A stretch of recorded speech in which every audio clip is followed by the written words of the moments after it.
মনোহরদী উপজেলার শেখেরটেক কেন্দ্রীয় ঈদগাহে উৎসবমুখর পরিবেশে পবিত্র ঈদুল ফিতর উদযাপন করা হয়েছে।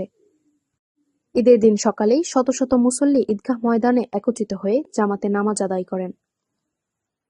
ঈদের নামাজ শুরু হওয়ার আগে স্থানীয় সামাজিক ব্যক্তিবর্গ সংক্ষিপ্ত বক্তব্যে সমাজের বিভিন্ন অসঙ্গতি দূরীকরণে সবাইকে ঐক্যবদ্ধ হওয়ার আহ্বান জানান। তারা বলেন, সমাজে বিদ্যমান নানা সমস্যা মোকাবেলায় সকলের সম্মিলিত প্রচেষ্টা প্রয়োজন। বিশেষ করে নেশা ও মাদকমুক্ত সমাজ গড়ে তুলতে সবাইকে একযোগে কাজ করার উপর গুরুত্বারোপ করেন এবং এ বিষয়ে সকলের সহযোগিতা কামনা করেন। ঈদের নামাজ শেষে দেশ ও জাতির কল্যাণ কামনায় বিশেষ মোনাজাত করা হয়। এ সময় মুসল্লিরা আল্লাহর কাছে শান্তি, সমৃদ্ধি ও সকলের মঙ্গল কামনা করেন। নামাজ ও মোনাজাত শেষে মুসল্লিরা একে অপরের সাথে কুশল বিনিময় করেন এবং কোলাকুলির মাধ্যমে ঈদের আনন্দ ভাগাভাগি করে নেন। ঈদগাহ প্রাঙ্গণে ছিল আনন্দঘন ও ভ্রাতৃত্বপূর্ণ পরিবেশ।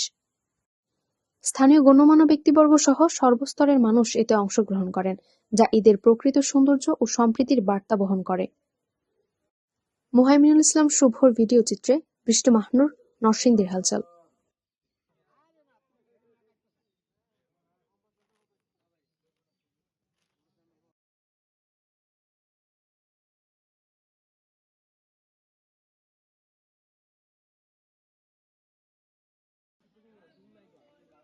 এক মিনিট